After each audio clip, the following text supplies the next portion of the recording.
안녕하세요. 가족들이 세상에서 가장 소중한 40대 가장입니다. 매일같이 다른 분들의 사연을 들으며 공감을 하며 인생을 살아가는 사람이기도 합니다. 여러분, 권선징악이라는 사자성어 들어보셨나요? 착한 것을 권하고 악한 것을 징벌한다는 말인데요. 저는 최근에 이와 같은 일을 겪으면서 정말 가족이란 진정 무엇인지 돌이켜보는 사건을 겪게 되었습니다. 바로 그 얘기를 하고 싶어 사연을 보내게 되었어요. 저는 친한 회사 동료가 주선해 준 자리에서 아내를 처음 만났습니다. 아내는 제가 지금까지 보던 여자들과는 많이 달랐어요. 아내는 돈 버는 것에만 관심 있고 별다른 취미 생활도 없다고 말하는 절 참 성실하고 꾸밈 없는 사람 같다고 얘기해 주더군요. 그냥 저를 처음 봐서 좋게 얘기해 주는 건가 했습니다. 저는 우리 부모님은 시골에서 농사 지으시는 평범한 분들이세요. 여동생이 둘 있는데 시골에서 같이 부모님 돕다가 작년에 둘 다 차례로 시집을 갔어요. 라고 수줍게 얘기했습니다. 아내는 어떻게 보면 농부가 나라의 가장 중요한 직업 중에 하나잖아요. 그 나라 사람들을 다 먹여 살리는 일인걸요. 정말 부지런해야 농사도 지을 수 있다고 들었어요. 명학 씨가 부모님을 닮아서 이렇게 성실하신가 봐요. 전 아버지가 젊은 나이에 병으로 투병하다 돌아가셨거든요. 덕분에 엄마가 25살 때부터 저랑 여동생을 키워주셨거든요. 명학 씨처럼 성실한 부모님의 다복한 집안이 전 정말 부러워요. 밝은 모습에 고생 같은 건 전혀 모르고 자란 아가씨인 줄 알았는데 전 정말 놀랐답니다. 연락처를 달라고 휴대폰을 내밀던 그녀의 미소가 계속 생각나 전 하루 종일 일도 손에 잘 잡히지 않았어요. 만나면 만날수록 그녀와의 대화가 즐겁고 행복해서 만난 지 10개월 만에 결혼을 결심했습니다. 지금도 제 인생에서 내린 최고의 결정이었다고 생각해요. 이렇게 빠르게 결혼을 결심하게 된 건 절 항상 웃게 만드는 그녀의 가족들 때문이기도 했어요. 누구보다 호탕하고 쾌활한 성격의 장모님과 싹싹하고 착한 처제가 꼭 오래 알고 지낸 사람들처럼 편하고 좋았습니다. 아이 참, 엄마, 오늘 처음 인사 온 형부한테 이렇게 술을 많이 주면 어떡해. 형부 이러다 집도 못 찾아가겠어. 예, 집에 못 가면 여기서 자고 가면 되지. 뭐 그런 쓸데없는 걱정을 하고 그래? 내가 정말 기분이 끝내주게 좋아서 그런다. 여보, 하늘에서 보고 있지? 우리 윤희가 이렇게 참하고 듬직한 신랑감을 데리고 왔어. 윤희 이게 아빠도 없는 집에서 장녀 노릇하느라 너무 일찍 철이 들어버렸거든. 항상 윤희를 볼 때마다 내 마음 한구석이 뻐근했는데 오늘 김서방을 보니 이제 걱정을 좀 덜어도 되겠어. 애 아빠 가고 난 후에 내 인생에서 제일 신나는 날이 바로 오늘이야. 자, 다 축배를 듭시다. 우리 가족이 돼줘서 정말 고맙네, 김서방. 그래, 엄마. 엄마 신나신 건 알겠는데 축배는 여기까지만 해요. 인사 온 첫날에 이러다 형부 잡겠어. 그렇게 신나게 결혼 후 저는 지금 장난꾸러기 두 아들의 아빠가 되었습니다. 저희 부부를 보고 처제도 계속 결혼하고 싶다고 노래 부르더니 저희가 결혼하고 3년 후에 신랑감을 데리고 처갓집에 왔더라고요. 동성 그냥 봐도 반듯한 인상에다 정말 싹싹한 사람이었습니다. 처갓집에 처음 온 날 설거지는 자기가 하겠다고 팔을 걷어붙이더라고요. 그 모습에 놀라면서도 참 마음이 흐뭇했습니다. 그리고 절 정말 놀라게 한 건 홀로 계신 장모님을 선뜻 모시고 살겠다고 한 거였답니다. 요즘 젊은 사람 중에 혼자 남은 장모님을 모시고 살겠다고 나서는 사위가 대체 얼마나 될까요? 처제랑 같은 공장에서 일하다가 사귀게 됐다는데 어떻게 이런 보석같이 귀한 사람을 만났는지 처제가 정말 복이 많다는 생각이 들었습니다. 말만 번지르르 한 게 아니라 정말 진심으로 우리 가족을 대하는 모습을 보고 저도 동서를 진심으로 좋아하게 됐죠. 한 번은 이런 일도 있었습니다. 처갓집에서 다 같이 식사를 하는 날이었어요. 동서가 삼겹살을 먹자며 저희를 초대해줘서 간 날이었죠. 하하호호 웃으며 즐거운 시간을 보내고 있는데 갑자기 장모님 코에서 코피가 흐르기 시작하더라고요. 장모님, 코피! 아이, 괜찮어. 요즘에 자주 코피가 흐르네. 조금 있으면 괜찮아지니까 신경 쓰지 말고 어여들 식사들 하게. 안 돼요, 장모님. 혹시 모르니까 빨리 응급실 가요. 연세도 있으신데 코피라고 그냥 쉽게 보면 안 돼요. 몸이 허하셔서 그런 거면 가서 수액이라도 맞고 와요. 빨리요. 동선 혼자 발을 동동 구르며 기어코 직접 운전해 응급실까지 모시고 가더라고요. 장모님은 다행히 별 이상이 없으셨지만 혹시나 걱정되는 마음에 수혜까지 맞고 모시고 오는 날도 있었죠. 장모님은 껄껄 웃으시더라고요. 내가 정서방 등살에 100살까지 살겠네. 내가 무슨 복이 많아서 이렇게 멋진 삶을 얻었나 몰라. 남편 복은 없어도 내가 자식 복, 사위 복은 대박이다, 대박. 동서는 이런 남자였어요. 가족뿐만 아니라 장모님을 내 어머니라고 생각하고 정말 잘하더라고요. 두 아이의 아빠가 된 후에도 한결같은 남자였죠. 특히 장모님에 대한 사랑은 날이 갈수록 애틋했답니다. 매년 건강검진도 꼬박꼬박 받으시게 하고 몸이 좀 안 좋아 보이시면 꼭 동서가 병원에 모시고 다니더라고요. 얼마나 자주 모시고 병원에 다녔던지 당연히 병원에서도 모자 관계인 줄 알았다고 하더군요. 사위라는 말에 다들 깜짝 놀라기도 했습니다. 이뿐만 아니라 동서는 마음도 참 따뜻한 남자였어요. 하루는 동서가 저한테 조용히 다가와 말하더군요. 형님, 혹시 이번 주 토요일에 시간 괜찮으세요? 형님이랑 가고 싶은 멋진 곳이 있어서요. 왠지 형님도 좋아하실 것 같아서 전부터 꼭 한번 같이 가보고 싶었거든요. 제가 맛있는 두루치기도 대접할 테니 최대한 편안한 옷 입고 오시면 돼요. 제가 모실게요. 전 얼마나 좋은 곳일까 하고 콧노래를 부르며 따라 나섰는데 이게 웬일입니까? 전혀 예상하지 못한 광경에 입을 떡하니 벌리고 말았습니다. 제 눈앞에 시커먼 연탄들이 엄청나게 쌓여 있더라고요. 형님, 연탄 봉산 처음이시죠? 이게 하고 나면 운동도 꽤 되고 보람도 있어서 한번 시작하면 끊을 수가 없어요. 이번엔 양이 그렇게 많진 않아서 형님께선 가뿐하게 하실 거예요. 제가 요 근처에 두루치기 끝내주는 집을 알거든요. 봉사까지 하고 나서 먹으면 끝내주는 맛이 아니라 정말 둘이 먹다 하나 죽어도 모를 맛이에요. 제가 오늘 쏘겠습니다. 자, 이제 여기 장갑 끼시고 얼른 가요, 형님. 알고 보니 대학 때부터 시작해서 저소득층을 위한 연탄 나눔을 10년이 넘게 해오고 있었다고 하더군요. 양이 얼마 안 된다고 했지만 사실 3,000장이나 되는 양이었습니다. 일은 고되고 힘들었지만 누군가를 위해 봉사를 한다는 마음이 기분이 좋아지더라고요.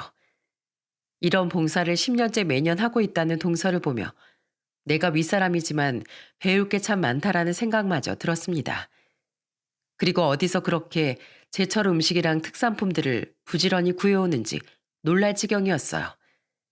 인삼이며 복분자 주며 전복, 꽃게 등등 우리 가족들을 위해 손수 손질을 해줘서 맛있게 음식을 해주기도 했어요. 특히 장모님은 자주 술을 드셨는데 간에 좋은 약재랑 채소도 많이 구해와 장모님의 건강도 그렇게 챙기기도 했습니다. 이렇게 10년이 지나도 좋은 사람이었기에 저희는 귀하고 맛있는 것들이 생기면 늘 서로 챙겨주기 바빴답니다. 정말 열동서 부럽지 않았죠. 저는 40대 중반이 되어서야 꿈에 그리던 집을 마련했습니다. 그때 그 기분이란 아마 많은 분들이 저희와 감정이 똑같으셨을 것 같아요. 아내랑 한참을 끌어안고 감격스러워했죠. 근데 집을 마련하고 보니까 더 욕심이 생겼습니다. 돈을 더 모아서 처가 식구들까지 다 같이 살 집이 생기면 좋겠다는 생각이 든 겁니다. 장모님께 말씀드리니까 참 좋아하셨어요. 내가 두 사이 덕분에 항상 웃고 산다고 하시면서 말만 들어도 행복하다고 하시더군요. 동서도 정말 좋은 생각이라고 하면서 자기도 열심히 모아 보겠다고 하더군요. 제가 한 말에 다들 돈을 열심히 모아서 집을 사자는 공동 목표가 생겼습니다. 그날 행복하게 웃던 가족들의 얼굴들이 지금도 종종 생각이 나네요. 하지만 그런 꿈은 얼마 가지 않아 산산조각 나고 말았습니다. 새로 산 집은 처가댁과 10분 거리라 아이들도 자주 처가댁에 가서 밥을 먹고 왔었죠. 아들들은 사촌 조카들이랑도 자주 놀고 항상 갔다 오면 외할머니 집에서 누구 때문에 많이 웃었고 또 이런저런 맛있는 걸 먹고 왔다고 늘 얘기했었습니다. 근데 애들이 그날따라 이상하게 아무 말도 없더라고요. 이상하게 신경이 쓰였습니다. 한 번은 아내가 반찬을 만들었는데 저보고 처갓집에 반찬 좀 가져다 주고 오라더라고요. 그래서 채비를 하고 있는데 큰아들이 갑자기 절 말리더군요. 아빠, 오늘 말고 나중에 가요. 내일이나 모레쯤에요. 왜 아들? 외할머니 무슨 일 있으시니? 이거 이모부도 좋아하고 외할머니도 좋아하는 반찬인데 만들고 바로 먹어야 맛있을 텐데. 오늘은 분위기가 좀 아닌 것 같아요. 저녁 먹으러 갔었는데 이모부가 술을 드시고 화가 많이 나 있다고 외할머니도 다음에 오라고 하시더라고요. 에이, 말도 안 돼. 이모부가 그럴 사람이 아닌데 잠꼬대도 웃으면서 하는 사람인데 대체 얼마나 화를 냈단 말이야? 말하기 좋아하는 둘째가 겁에 질린 얼굴로 얘기하더군요. 술을 많이 먹어서 혼자 술주정하는 거라고 외할머니랑 이모가 말씀하셨는데 자세히 못 들었는데 그냥 방바닥을 주먹으로 퍽퍽 치면서 소리 질렀어요. 한 번도 그런 적 없었는데 사촌 동생들도 이모부가 요즘 계속 저랬다고 했어요. 그래서 무서워서 그냥 빨리 왔어요. 얼마 전까지만 해도 즐겁게 안부도 묻고 다들 같이 식사도 했었는데 아들에게 뜬금없는 소리를 들으니 너무 걱정이 되더라고요. 처제한테 전화해보니 회사 일하면서 스트레스를 많이 받아서 그런 거니 걱정 말라고 했습니다. 며칠 후에 동서한테 전화해 좋아하는 회를 사주겠다고 하고 근처 횟집에서 만났는데 못 본 새 얼굴이 영 말이 아니더군요. 그 밝고 사람 좋은 얼굴은 다 어디 가고 면도도 안 하고 머리도 덥수룩한 채로 힘없이 터덜터덜 걸어오는 모습에 제 눈을 의심했습니다. 동서는 꾸벅 인사하더니 잘 먹겠다고 하고 별말 없이 회만 우적우적 씹어먹더라고요. 아무런 말도 없이 가만히 먹기만 하길래 저도 말없이 한참을 먹으며 말하길 기다렸습니다. 왠지 그렇게 해야 할 것만 같더라고요. 동서는 소주를 몇 잔 들이키더니 형님, 사는 게 너무 재미없고 괴롭습니다. 주변 사람들도 다 꼴 보기 싫고 장모님이 뭐라고 말만 걸어도 싫고 속에서 욕짓거리가 나옵니다. 안 그러려고 하는데 그게 잘 안 돼요. 집사람 얼굴 보면 짜증나고 같은 공간에서 숨 쉬는 것도 싫고 침대에 같이 누우면 숨이 턱턱 막힙니다. 저도 모르게 계속 피하게 되고 속에서 분노가 온갖 울분이 올라와요. 하루하루가 그냥 너무 지치네요. 이 서울바닥 뜨고 그냥 깡시골에서 농사나 짓고 살고 싶어요. 그런 마음이라도 편할 것 같습니다. 애들만 아니면 짐 싸서 바로 내려갔을 텐데 하루하루가 너무 버겁습니다. 제정신으로 못 살겠어요.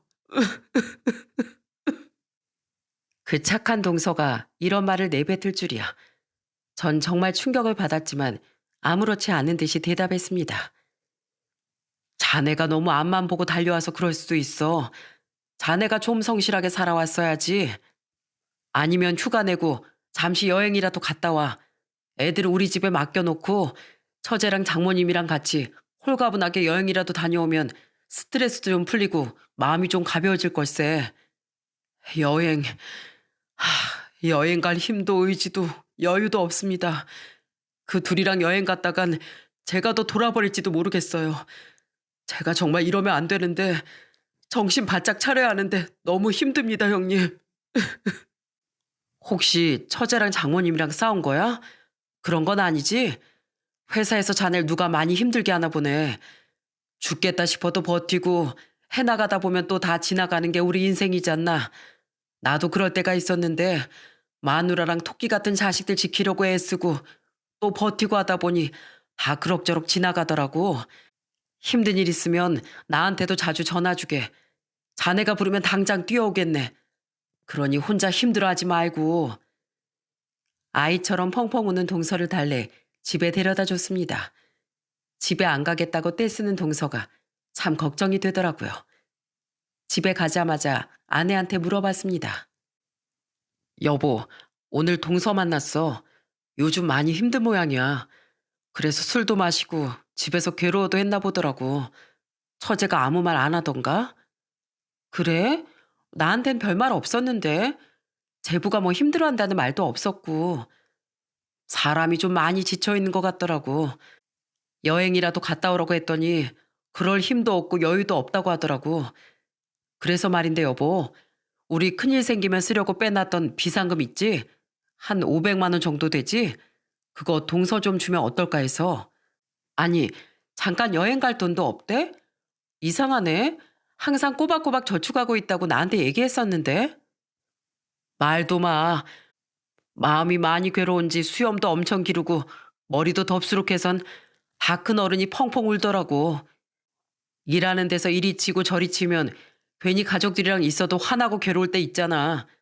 여행 가서 쉬다 오면 좀 괜찮아지지 않을까? 당신 생각은 어때? 뭐 다른 데 낭비하는 것도 아니고 집안의 평화를 위해서 이 정도 투자쯤은 나쁘지 않지. 제부가 혹시 좀 여유로워지면 그때 우리도 여행 경비 대달라고 해요.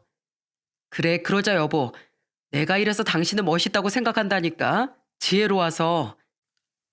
저는 신나게 동서 계좌로 돈을 이체하고 문자를 보냈습니다. 동서, 아내랑 상의해서 500만 원 보냈네.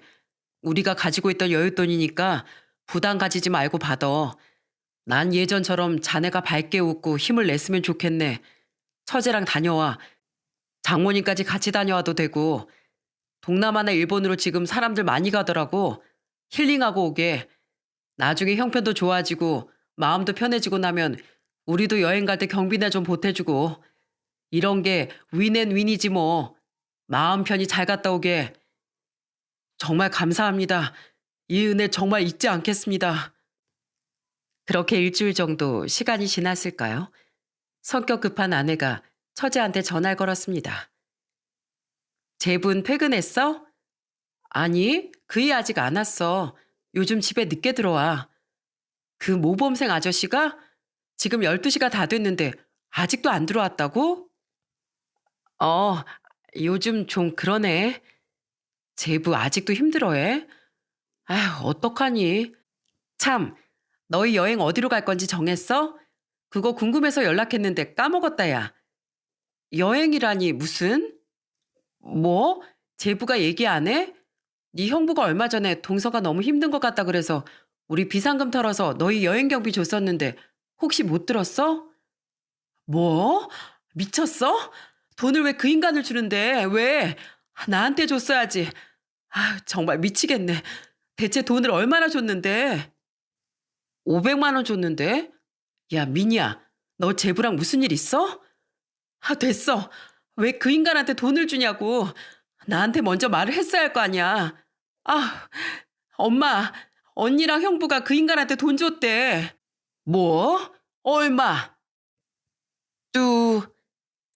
통화하다가 갑자기 끊어버린 전화에 아내는 어이가 없어 하더라고요. 우린 좋은 일 했다고 뿌듯해했는데 뭔가 상황이 너무 이상하게 돌아가는 것 같았습니다. 동서가 거짓말하거나 처제를 속일 리도 없는 사람인데 말이죠. 점점 제대로 알아봐야겠다는 생각이 들더라고요. 다음 날 퇴근 후 아내와 같이 처갓댁에 갔습니다. 예전과는 뭔가 다르게 분위기가 냉랭하고 가라앉아 있더군요. 조카들도 항상 저희가 가면 웃으면서 배꼽인 사러 오는 아이들이었는데 얼어붙은 분위기에 슬금슬금 눈치를 보더니 재빨리 방으로 사라지더라고요. 처제에게 너무 걱정돼서 왔다고 하니까 처제는 아무 일도 없다는 듯이 얘기했지만 눈빛도 불안하고 손도 갈 곳을 잃고 치마를 계속 만지작거리더군요. 뭔가 초조해하는 것 같고 얼굴도 억지로 웃는 표정으로 말하는 것 같았습니다. 아, 형부, 무슨 일이 있을 게 없잖아요. 여행 얘긴 그냥 남편이 너무 바빠서 까먹었대요. 여행은 좀 여유 생기면 가자고 하더라고요.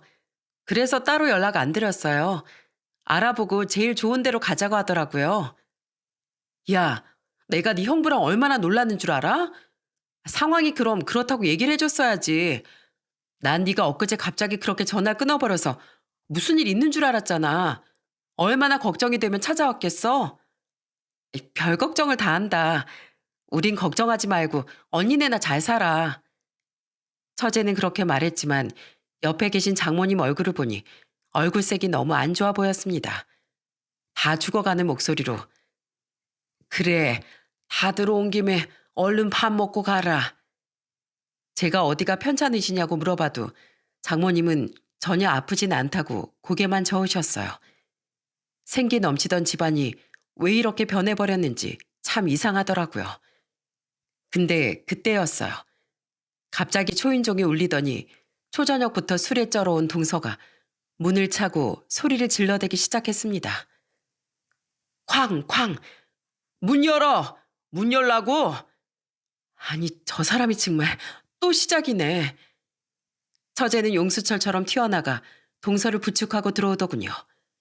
장모님은 얘들아, 정서방이 요즘 좀 힘든 것 같으니 저녁은 너희 집에 가서 먹어라. 오늘은 영 날이 아닌 듯 싶구나. 이러시며 저희를 급하게 내보내려고 하셨습니다. 동서는 비틀거리는 걸 부축하려고 처제가 팔을 잡자 확 밀어버리더군요. 처제는 바닥에 처참하게 나뒹굴었습니다. 제가 이건 아니다 싶어 소리쳤어요. 동서, 왜 이러는 거야 대체? 처제가 자네한테 얼마나 지극정성인 사람인데 지금 장모님 앞에서 무슨 짓이야? 이렇게 술 먹으면 경우가 없는 사람이었어? 지극정성이요? 저 여자 꼴도 보기 싫어요. 정말 지긋지긋합니다. 다 싫어요, 다. 매일매일 달라지는 것 없는 이 현실도 싫고 절 이렇게 만드니까 속이 편하십니까, 장모님? 예? 제가 뭘 그렇게 잘못했습니까? 제가 이렇게 되니 좋으시냐고요. 이제 다 꼴도 보기 싫다고요. 형님도 가세요. 부르지도 않았는데 모여서 또 무슨 작당들이냐고. 가란 말이야, 가. 동서의 말에 장모님과 처제는 벌벌 떨며 숨죽이면서 지켜보고 있더군요. 제가 장모님 모시고 산 지가 10년이 넘었습니다. 근데 절 진짜 가족으로 생각하시면 이러시면 안 되죠. 장모고 마누라고 저 여자 둘 다 정말 꼴도 보기 싫습니다. 이 집에서 다들 나가라고. 다 꺼지라고. 자네 방금 그게 무슨 말인가? 자네. 아내가 급히 절 말리더라고요. 알겠어요, 제부. 우리 갈 테니까 술 깨고 난 다음에 얘기해요. 아내가 빨리 가자고 제 팔을 잡아당겼지만 저는 너무 답답해서 장모님께 따로 여쭤봤습니다. 장모님, 숨기지 말고 저한테 얘기해 주십시오. 동서가 저럴 사람이 아닌데 혹시 저희 가족이 모르는 무슨 일이 생긴 겁니까? 아무리 스트레스를 받아도 저렇게 막말하고 행패 부릴 사람이 아닌데 요즘 너무 이상하네요. 아니 뭐 우리 가족끼리야 뭐 그럴 일이 있겠어. 요즘 일하는 데서 스트레스를 많이 받아서 그런지 술도 많이 마시고 주변 사람들이랑 싸우기도 해서 말이 좀 거칠어진 것 같은데 또 저러다가 술 깨고 나면 멀쩡해져서 죄송했다고 한다네. 너무 걱정하지 말게. 자네도 주산 있지 않은가? 자주 저런 모습 보이는 것도 정서방 입장에선 부담스러울 테니 애들도 그렇고 자네랑 윤희도 당분간 이 집에 오지 말게. 예? 아니 그래도 너무 걱정이 되는데 내 말 듣게 오지 말게. 그리고 정서방한테 돈 줄 거 있으면 나나 민희한테 주고. 정서방 무슨 돈 문제도 있습니까? 여행 갈 돈도 없고 힘들다고 하던데요. 무슨 소린가? 돈 문제라니. 그런 건 전혀 없네. 워낙 아끼는 스타일이라 입에 돈 없다는 소리가 붙은 게지. 원래 돈 갈린 여자들이 더 잘하는 법이라 얘기한 거야. 어서 집에 가보게. 장모님도 대화를 길게 안 하시려고 하시는 것 같아 더 찜찜했지만 어서 빨리 가라고 재촉하시는 바람에 서둘러 나왔습니다. 언제부턴가 우리 가족이 처갓집에 가는 걸 다들 별로 안 좋아하시는 것 같기도 하고 가도 빨리 가줬으면 하시는 것 같아 내심 서운하더라고요. 그렇게 사이좋던 한 가족이었는데 아내에게 서운하다고 얘기했더니 아내가 조심스럽게 말을 꺼내더라고요. 아까 여동생을 밀 때 보니까 동서 손에 군데군데 멍자국이 보이고 처제랑 장모님 팔에도 멍이 여러 개 보였다는 겁니다. 누구보다 착하고 성실한 동서인데 그럴 리가 없었습니다. 여자들이 동서를 부축하다가 어디 부딪혀서 그런 게 아니겠냐고 했는데 그렇게 생긴 멍은 아닌 것 같다고 하더군요. 벨소리가 막 울리고 예고 없이 문을 발로 차는 소리가 들리니까 엄마랑 미니가 갑자기 덜덜 떨고 서로 눈빛을 주고받으면서 긴장하더라고. 너무 이상하지 않아? 엄마 몸도 안 좋다고 미니가 걱정했는데 엄마 더 안 좋아지면 어떡하지? 뭐? 장모님이 몸이 안 좋으시다고? 어디가 어떻게 아프신데? 간이 좀 안 좋다나 봐. 너무 걱정할 정도는 아니니까 그런 걱정하지 마. 근데 아무래도 지금 상황이 너무 수상해. 우리 현장을 잡자. 이러다 정말 큰일 나겠어. 말도 안 되는 상황에 우린 나를 잡아서 반드시 그 이유를 알아야겠다고 생각했습니다. 그런데 바로 다음 날이었어요. 갑자기 조카 시은이가 아내 폰으로 전화가 오는 것이었습니다. 이모, 이모, 빨리, 빨리 와주세요. 빨리요. 왜? 시은아, 왜 그래? 너무 무서워요. 아빠랑 외할머니 싸워요. 빨리 와주세요. 빨리요. 알겠어. 바로 갈게. 너희 방에 들어가 있어. 동생 챙기고. 저희 부부는 처가집에 들이닥쳤습니다. 밤 늦은 시간이지만 악에 받쳐 고함 지른 소리가 밤 넘어 들리고 있더라고요. 아내와 전 손을 덜덜 떨며 비번을 누르고 집으로 들어갔습니다. 근데 세상에, 전 제 앞에 있는 광경을 믿을 수가 없었습니다. 처제는 무릎을 꿇고 울면서 두 손을 싹싹 빌고 있는 게 아니겠습니까? 게다가 장모님은 동서한테 멱살을 잡혀서 숨이 막히시는지 버둥거리고 계셨어요. 우리 그냥 다 죽자. 다 그냥 죽어버리자고. 더 살아서 뭐합니까? 장모님 편하게 보내드리고 저도 그냥 같이 죽을랍니다. 저는 그 광경을 보고 퍽! 동서 미쳤어? 그냥 눈 감아주는 것도 한두 번이지. 어디서 또 술 먹고 행패야? 저는 너무 놀란 나머지 동서한테 뺨을 날렸습니다. 하지만 동서는 맞아도 울면서 장모님 멱살을 절대 놓지 않더라고요. 내가 이 여자들과 함께 이 세상 떠날 겁니다. 후환을 없애고 갈 거예요. 동서는 계속 울부짖었습니다. 얼마나 소리 질렀던지 목은 다 쉰 소리가 나고 눈은 다 충혈되어 눈물 콧물 범벅이더군요. 이 사람아, 아무리 마음이 괴로워도 어떻게 부인이랑 장모한테 이런 짓을 하나. 이런 폐륜이 어딨어. 자네 안 되겠네. 정신과 가서 상담도 받고 일도 그만두고 좀 쉬어. 당장 병원 입원부터 하세. 하지만 그 다음 동서가 힘들게 내뱉은 말에 저는 정말 너무 큰 충격을 받았습니다. 저 여자들 다 미쳤어요. 더 이상 제가 어떻게 할 수가 없어요. 다단계 미쳐서 제가 그동안 모은 재산을 다 날렸어요. 전 이제 빚더미에 앉았다고요. 뭐? 다단계? 다단계라니 무슨 말도 안 되는 소리를 해. 그게 무슨 말이야? 그 소리 안 해도 엄마, 다단계라니 이게 무슨 소리야? 그럼 몇 달 전에 미니가 엄마 금융사기 당한 것도 거짓말이야? 둘이 나한테 쇼한 거였어? 설마 내 돈 다 다단계에 넣은 거 아니지? 뭐라고 말 좀 해봐, 엄마. 그러자 동서가 기가 막히다는 듯 주저앉았습니다. 뭐? 아니, 처형한테도 돈을 가져갔단 말이야? 세상에 어떻게 친언니한테 사기를 쳐? 넌 그 돈 때문에 가족들이 가족들로 안 보였냐? 저도 모르는 사실에 깜짝 놀라 장모님께 물었습니다. 아니, 장모님, 이게 다 어떻게 된 겁니까? 동서 말이 다 사실이에요? 미안하네. 내가 면목이 없네. 근데 우리도 이런 상황이 벌어질 줄은 몰랐어. 우리도 너무 힘들어. 언니, 형부, 미안해요. 저희도 잘 살고 싶어서 그랬어요. 형부가 그랬잖아요. 나중에 우리 돈 벌어서 한 집에서 같이 살자고요. 그러려면 우리 돈 많이 필요하잖아요. 그래서 시작했어요. 우리도 처음엔 이게 사기라는 걸 꿈에도 몰랐다고요. 입 닥치지 못해? 한두 번이 아니잖아. 도대체 이게 몇 번째야? 결혼 생활 10년 동안 이게 몇 번째냐고. 동서, 무슨 소리야? 몇 번째라니? 말도 마세요, 형님.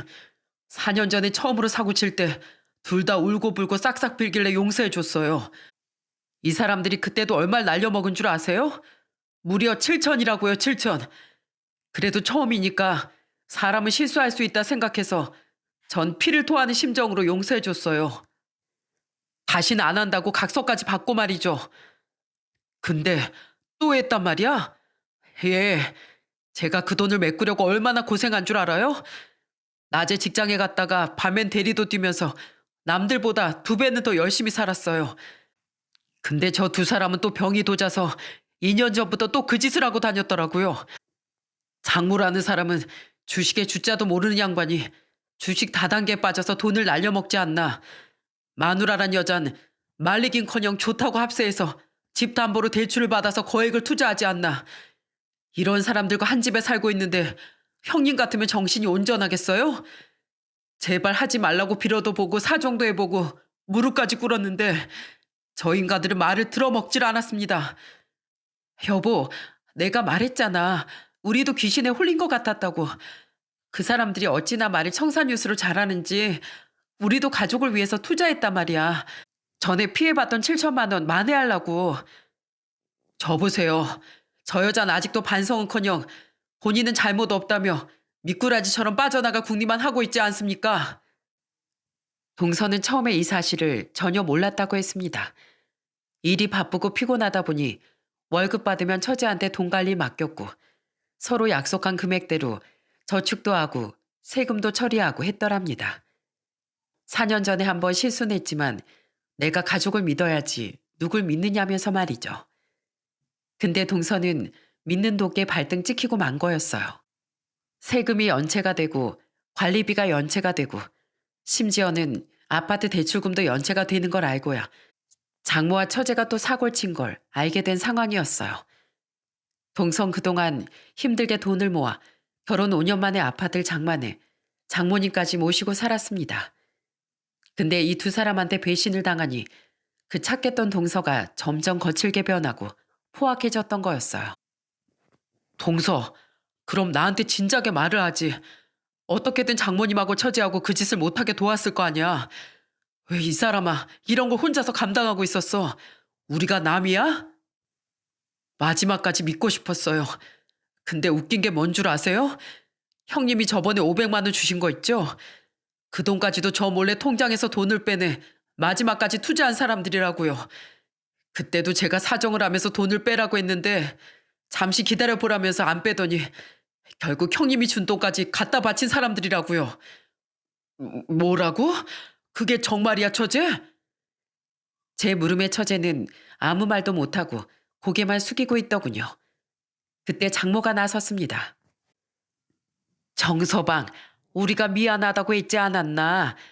우리도 그 사람들이 돈을 갖고 야반도주 할 거라곤 생각지도 못했어. 우리만 사기당했나? 내 친구들도 사기당하고 노후자금, 연금, 대출 거기에 꼬라박은 사람들이 한두 사람들이 아니야. 심지어 변호사도 사기를 당했다고. 변호사도 사기당하는데 우리 같은 서민들은 어찌 그걸 알겠는가. 우리가 재수가 없었을 뿐이야. 그러니 우리 처음부터 다시 시작하세. 가족끼린 이럴 때일수록 똘똘 뭉쳐야 되는 거야. 알겠나? 그놈의 가족. 더 이상 저한테 가족이라는 말을 입에 올리지 마세요. 저의 인내력은 여기까지입니다. 둘 다 꼴도 보기 싫으니 이 집에서 나가세요. 빨리 나가시라고요. 동서는 결국 이성을 잃고 말았습니다. 저는 더 이상 분노를 하며 울고 있는 동서를 말릴 수가 없었어요. 제가 만약 동서 같은 상황이었어도 똑같이 행동을 했을 것만 같았습니다. 알고 보니 이 바보 같은 두 사람은 그렇게 당하고서도 또다시 다단계에 빠지고 말았던 거였습니다. 누가 1억 벌었네, 누가 10억을 벌었네. 이런 쇼에 넘어가서 무리하게 대출까지 받아 투자를 했던 걸로 보였습니다.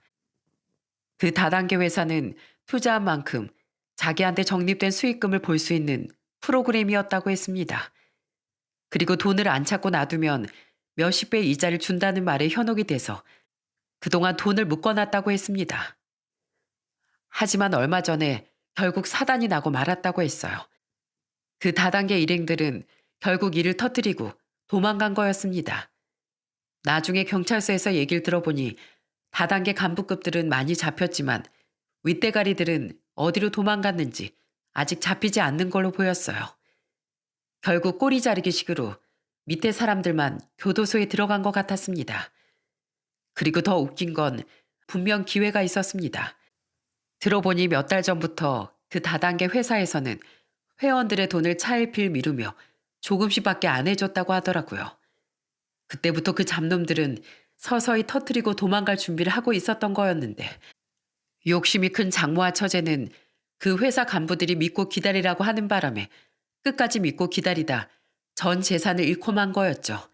그야말로 욕심이 화가 되고 만 것이었습니다.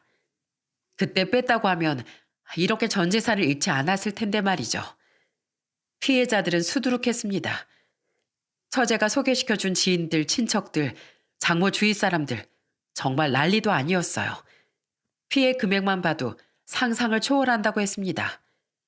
한 푼 두 푼 모아 시장에서 힘들게 장사하신 분들, 은퇴자금, 노후자금, 심지어는 아파트를 팔아서 전 재산을 넣은 사람들도 있었어요.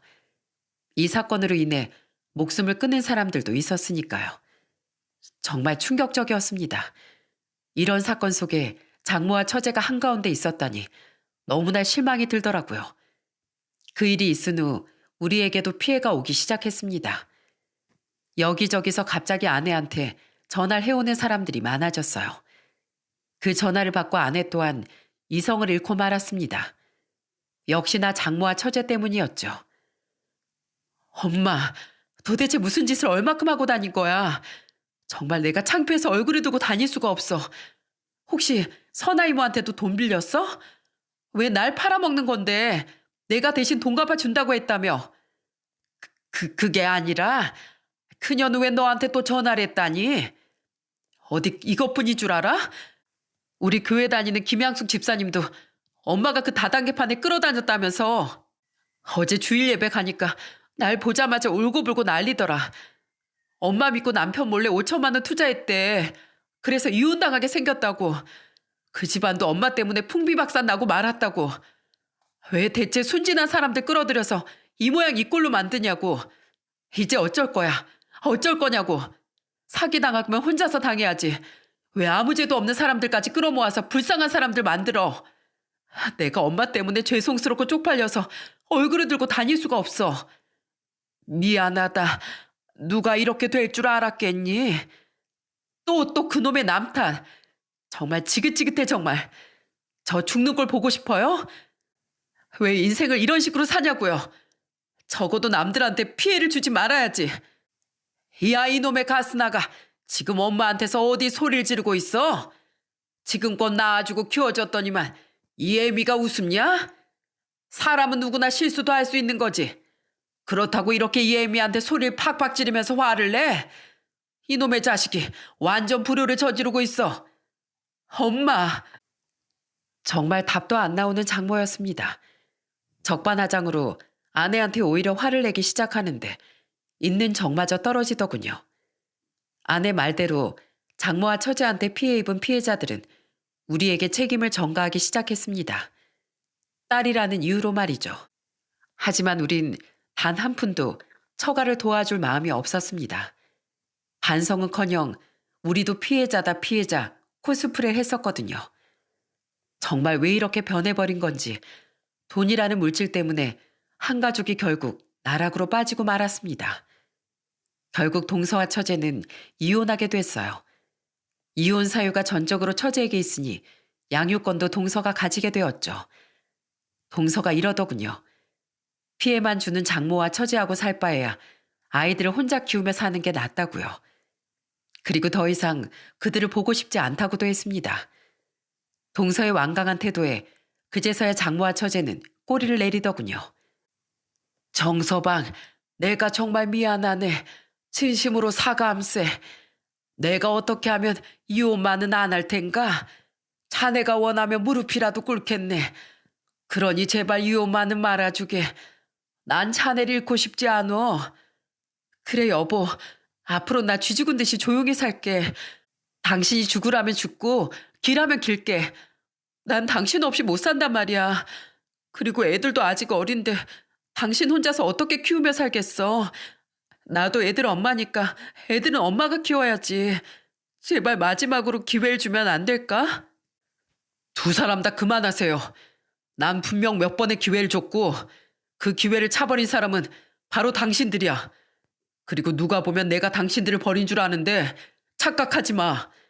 당신들은 스스로 버림을 받은 거니까. 그리고 뭐? 애들? 당신이 애들 엄마 자격이나 있어? 허구한 나 다단계에 빠져서 애들 숙제를 한번 봐줬어. 놀아주기로 해봤어? 오죽하면 인간아.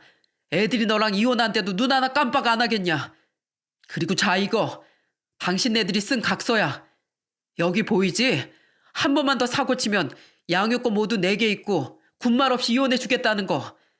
난 당신들이 한 약속을 지키려는 것뿐이야. 그러니까 양심이 있으면 여기서 그만하자. 동서의 말에 두 사람은 땅을 치며 후에 눈물을 흘리기 시작하더군요. 그 두 사람은 동서가 정말 떠날 거라곤 상상도 못했을 겁니다. 그 이후 동서는 아이들과 함께 저 멀리 이사를 가버렸어요. 최대한 장모와 처제가 있는 곳에서 멀리 떨어진 곳으로 말이죠. 이사를 가기 전 동서는 저를 찾아왔습니다. 마지막으로 소주나 한잔 하자면서 말이죠. 형님, 전 형님하고 평생을 함께하고 싶었는데 결국 이렇게 되고 말았네요. 죄송합니다. 동서가 죄송할 게 뭐가 있어. 우리가 지켜주지 못해서 더 미안하지. 자, 한 잔 받게. 형님, 저하고 이젠 가족은 아니지만 애들한텐 이모부니까 연락 끊으실 건 아니죠? 당연하지.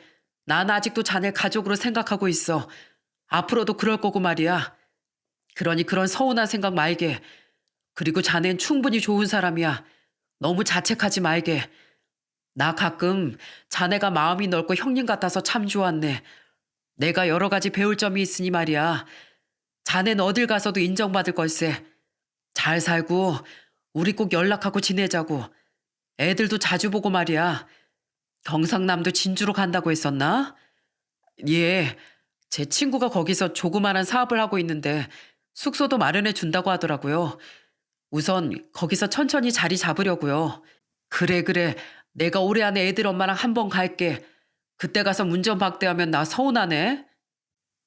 그렇게 저흰 술잔을 한 잔 한 잔 비우며 눈물의 작별을 했습니다. 다 큰 남자가 제 앞에서 그렇게 한참을 펑펑 우는데 참 그동안 말도 못하고 얼마나 힘들었을지 제 마음이 너무 아팠습니다. 그렇게 동서가 지방으로 떠나간 후 장모와 처제는 겨우겨우 월세방을 구해 살아갔습니다. 저는 집안을 분열시킨 장모와 처제가 보고 싶지 않아 찾아가지 않았어요. 아내만 혼자서 조용히 다녀올 뿐이었죠. 여보, 사실은 죽었는지 살았는지 궁금해서 엄마랑 민희를 한번 찾아갔었어. 근데 지켜봤는데 그들은 변하기 하나도 없더라고. 그날도 서로 다 네 탓이다라면서 싸우고 있더라고. 잘못을 뉘우치는 얼굴들이 아니더라. 집안에 술병들이 가득하고 완전 폐인처럼 살고 있더라고. 그래서 한마디 해주고 그냥 나와버렸어. 이렇게 남 탓하고 술 먹을 시간에 남들처럼 일해서 대출금이나 갚을 생각하라고 말이야. 정말 가족이지만 지긋지긋해. 뭔가 반성을 좀 하고 있을 거라고 생각했는데 다 내 착각이었어. 이젠 나도 바뀌기 전까지 상종하지 않을래. 그게 맞는 것 같아. 저는 말없이 아내를 안아주었습니다. 아내도 그동안 마음고생이 심했거든요. 여보, 당신 가족들 때문에 많이 힘들겠지만 이젠 받아들이자. 당신도 할 만큼 했어. 이젠 우리 가족만 생각하자고. 내가 그 대신 더 가장으로서 잘할게. 난 당신이 예전처럼 웃는 모습만 보고 싶어. 그러니까 우리 서로 노력하자고. 알았지? 제 말에 아내도 연신 눈물을 흘리며 제 두 손을 잡아주었죠. 그런데 역시나 판을 깨는 사람이 있었습니다. 바로 장모가 제게 전화를 해온 거였어요. 날쌔 김서방, 잘 지내는가? 예, 무슨 일이시죠? 자네는 어떻게 한번 찾아오질 않는가? 우릴 설마 무시하는 건 아니지? 다름이 아니라 내가 너무 힘들어서 염치 없이 연락했네. 제가 말없이 듣기만 하니 장모님은 초조해하며 급히 본론을 말씀하시더군요. 그래서 말인데 한 5천만 원만 빌려주면 안 되겠나? 다달이 대출금도 내야 하고 월세도 내야 하고 나갈 돈이 한두 푼이 아닌데 내가 몸이 아파서 지금 일을 못하고 있으니 너무 힘든 상황이네. 내가 사위라곤 자네밖에 없지 않은가. 이렇게 부탁함세. 계좌 보낼 테니까 5천만 원 보내줘. 내 꼭 갚겠네. 저는 장모의 뻔뻔함에 혀를 내두르고 말았습니다. 저기요. 제가 그 돈이 있었으면 동서한테 줬을 겁니다. 빌려간 우리 돈이나 제발 갚으세요. 그리고 지금 동서가 먼 타 지역에 가서 얼마나 고생하고 살고 있는지 모르세요? 이게 다 누구 때문인데요. 모은 돈 다 날리고 혼자서 애들 키우느라 허리가 휘면서 살고 있다고요. 죄책감도 안 드십니까? 당신들 욕심으로 한 가정을 파탄냈으면 평생 속죄하면서 사셔야지. 또 돈을 요구하세요? 자네 말이 너무 심하지 않은가? 나 그래도 자네 장모일세. 예, 장모 맞죠. 자식들한테 피해만 주는 장모 말이죠. 아내한테 들어보니 허구한 날 술만 마셔대서 몸이 안 좋은 거라면서요. 제발 정신 좀 차리고 일하세요, 일. 그리고 경고하는데 어머님 말대로 하나밖에 없는 사위 잃고 싶지 않으면 이딴 전화 하지도 마세요. 구역질 나니까요. 자기가 한 일에 대한 모든 책임은 자기가 지는 겁니다. 잘 반성하시고 빚은 스스로 다 갚으십시오. 그리고 다신 연락하지 마세요. 그렇게 저는 마음속에 있는 말들을 고해성사하듯 터뜨려 버렸습니다. 더 이상 끌려다니고 싶지 않았고 이렇게 냉정하게 해야 두 사람이 정신을 차릴 수 있을 것 같았거든요. 결국 제 말에 큰 상처를 받았는지 두 사람은 이후 장모는 식당에서 처제는 다시 공장으로 들어갔다고 했습니다. 입에 풀칠이라도 하면 그러고 사는 게 맞는 거라고 생각했어요. 하지만 아내와 전 두 사람을 2년째 안 보고 있습니다. 언제 우리가 기분 좋게 다시 만날 줄 모르겠지만 지금은 보고 싶지가 않네요. 솔직히 말씀드리면 안 보고 사는 게 속 편하기도 합니다. 이혼을 했던 동서는 다행히도 지금 잘 살고 있습니다. 얼마 전에 설날 땐 우리 가족이 전부 진주로 내려가 명절을 같이 보내고 왔습니다. 그동안 조카들도 건강하게 잘 자라고 있고 얼굴이 좋아 보여 너무 기분이 좋더라고요. 동서 또한 형님 오셨어요 하며 저를 와락 껴안아 주는데 눈물이 나오려고 하는 걸 얼마나 참았는지 모릅니다. 오랜만에 만나도 어찌나 반갑던지요. 서로를 응원해주며 좋은 시간을 가질 수 있어 너무 좋았습니다. 부디 우리 동서가 힘차게 이 세상을 살아갔으면 하는 마음입니다. 여러분, 사람은 두 종류의 사람이 있다고들 하죠. 주는 사람과 받는 사람이요. 이 둘 중에 난 어느 쪽에 속한지 한번 생각해 보시는 게 어떠실까요? 내가 그동안 받기만 했다면 그 준 사람에게 한 번쯤 따뜻한 감사 인사를 해보는 걸 추천드립니다. 제가 이번 일을 겪으면서 이 세상엔 은혜를 모르고 사는 사람들이 많은 것 같더라고요. 여러분의 말 한마디가 그 준 사람에겐 그동안의 오해를 풀고 감동을 선사할지 모르니까요. 제 사연은 여기까지입니다. 다들 가족들과 행복한 일상을 보내시고 돈이 많아 부자가 아니라 행복함이 만수리인 여러분이 되시길 바랍니다. 지금까지 제 이야기를 들어주셔서 감사합니다.